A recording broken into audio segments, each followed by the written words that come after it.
Hi everyone, welcome back to WHU TV. My name is John, your host as always, and as always I hope you're all doing well. Now this video I'm doing today, this isn't meant to be inflammatory, it's not clickbait, it's how I personally feel about our beloved West Ham United, because I genuinely think that West Ham United is a joke.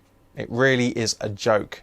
Has been for a good 5, maybe 6 years, and let's crack on with it. I mean, at the end of the day, guys, first and foremost, we need to take off these. A lot of us have been wearing these over the last few seasons.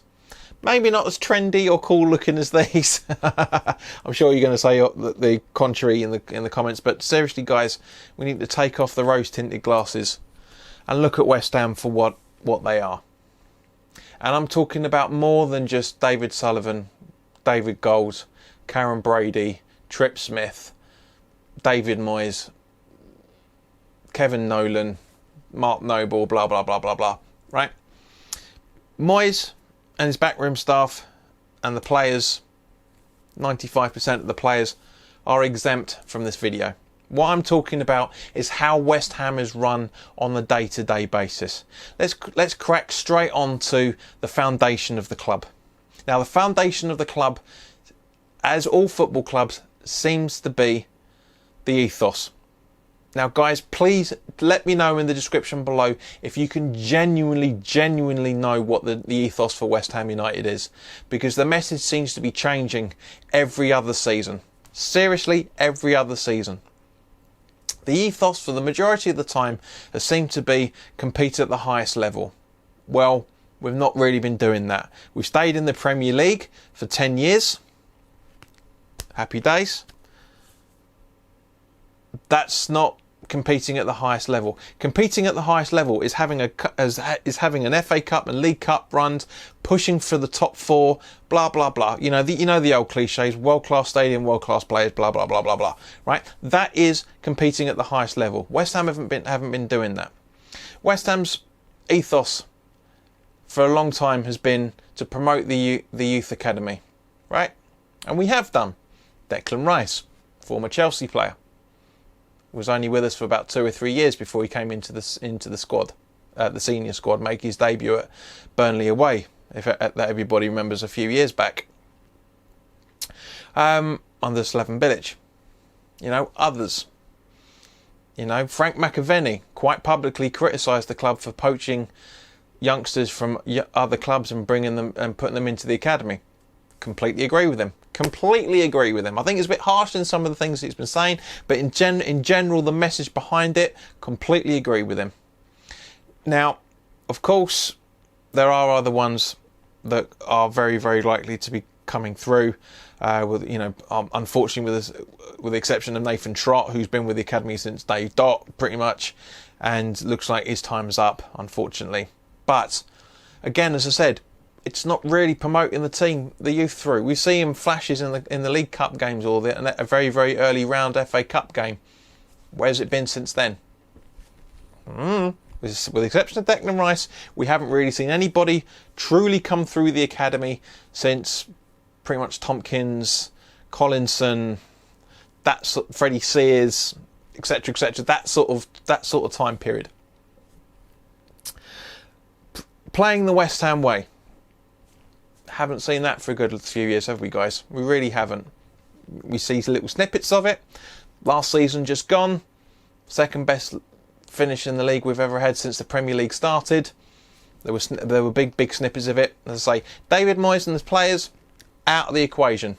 Not involved. They're not a joke in any shape or form. In actual fact, they are one of the few things that are keeping people like you and me going to West Ham, watching the games every single season. Of course, thank Christ we can go back next season. Literally in a few weeks' time. Now, of course, but we're talking more around the fact of it's more down to the kit launch. Because again, as lovely as the new home kit is, and as lovely as the new away kit looks, there's no imagination in the kits. It's an easy cash grab for the club to go, oh, let's base our new kits off designs made by completely different companies. You watch the advert that went through for everybody that got the email, and also that's up on the website. As Luke mentioned on the Three Hammers the other week, they completely missed a trick because it was Paolo Di Canio's birthday a week or so ago. Completely missed a trick of announcing the home kit on that day, or getting him involved in it, the kit launch. Stuff like that.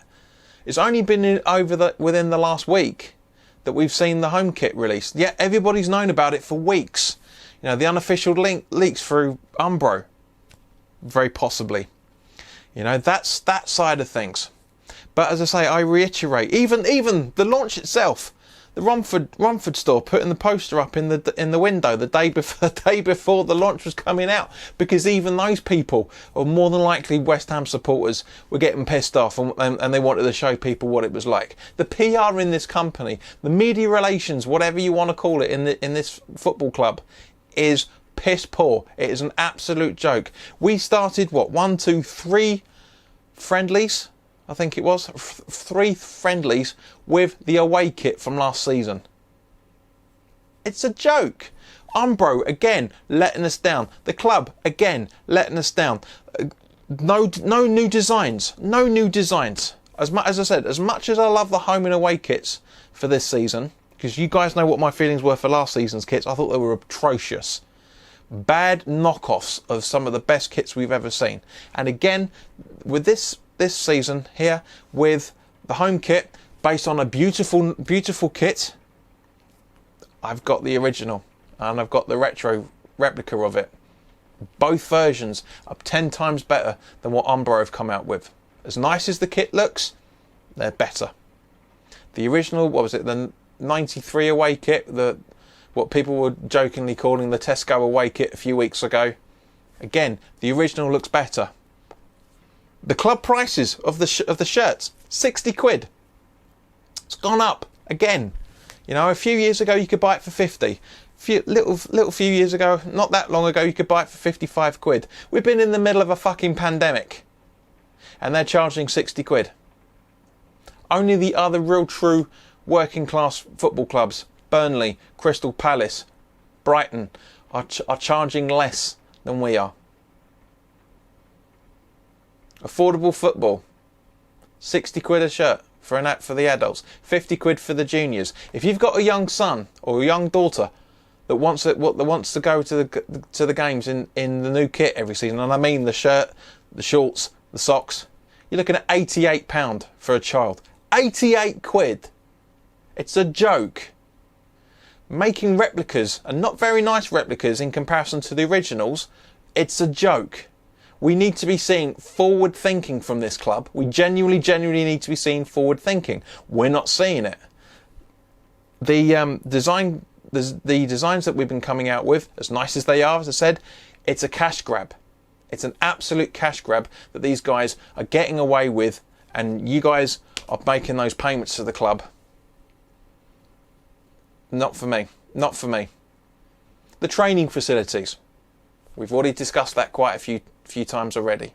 The training facilities are an absolute fucking joke.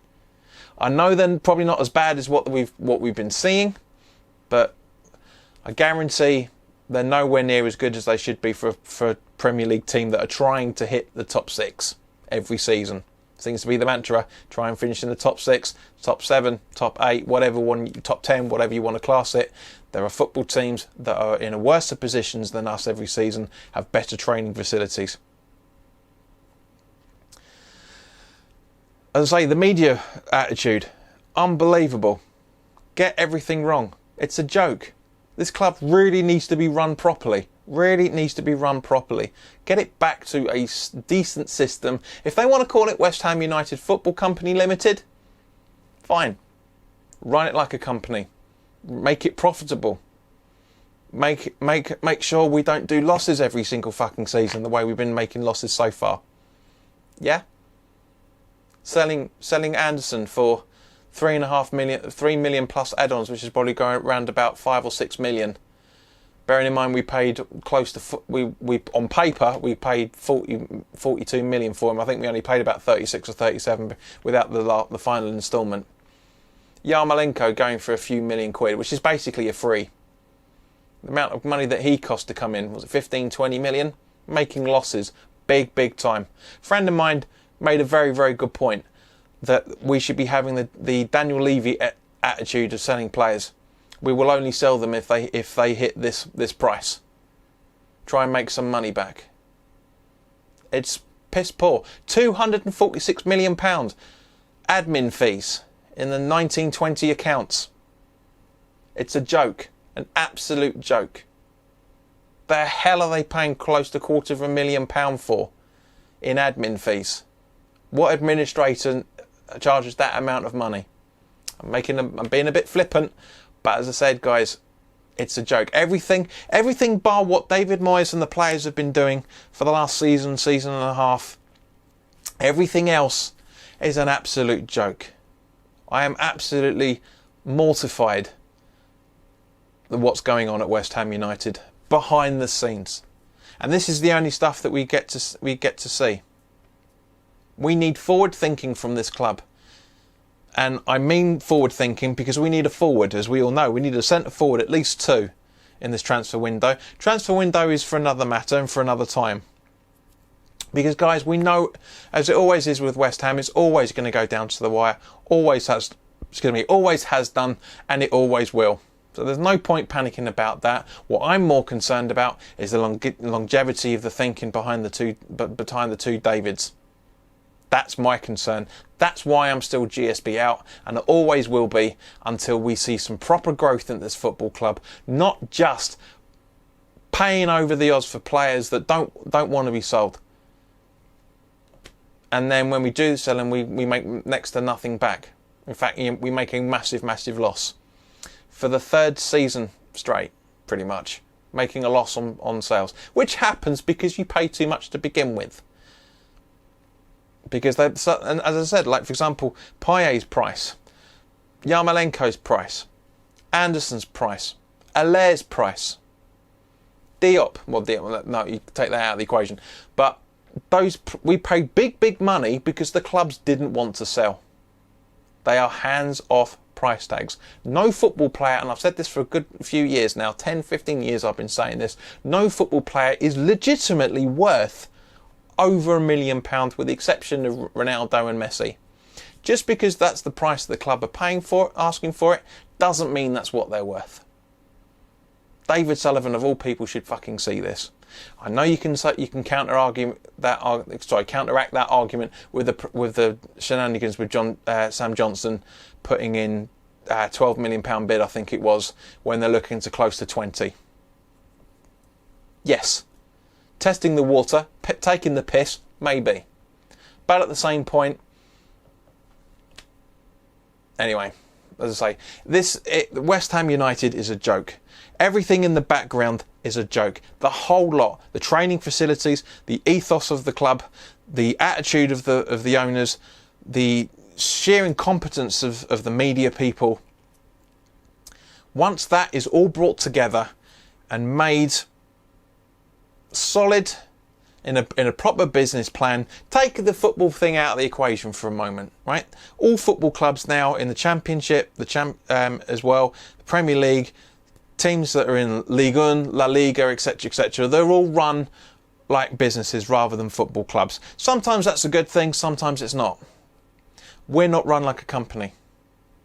We are struggling to survive in where the company needs to be. We are absolutely struggling.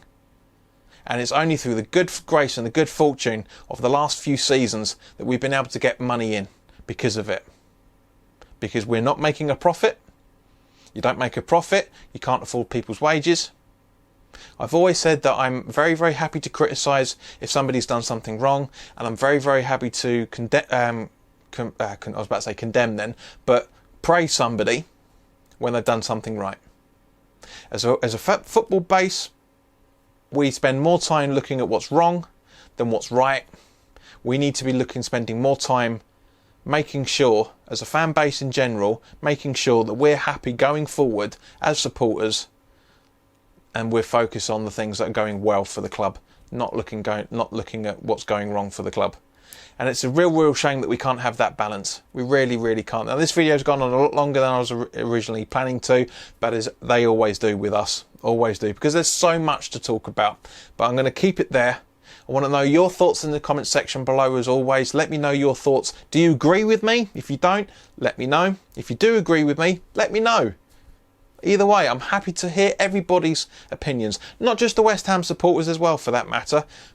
I want to hear the opinions from fans from other clubs that quite care about West Ham. We've had some Spurs supporters coming into the chats. We've had some Chelsea supporters coming into the chats. There's a Liverpool supporter every now and again. It's great to hear from you guys. Let me know your thoughts on this. In the meantime, guys, look after yourselves. Try and defrost as much. In frost as much as possible, because it's fucking hot out there. As you can see, I'm sweating like crazy. But in the meantime, guys, look after yourselves. Let me know your thoughts on this, and I will see you very soon, because I will be doing more content. I will try and keep it to about one or two times a week going forward until the season starts up again, which is only a few weeks away now. So guys, look after yourselves, take care, love you all. I send you all my best, all the best, and I'll see you very soon.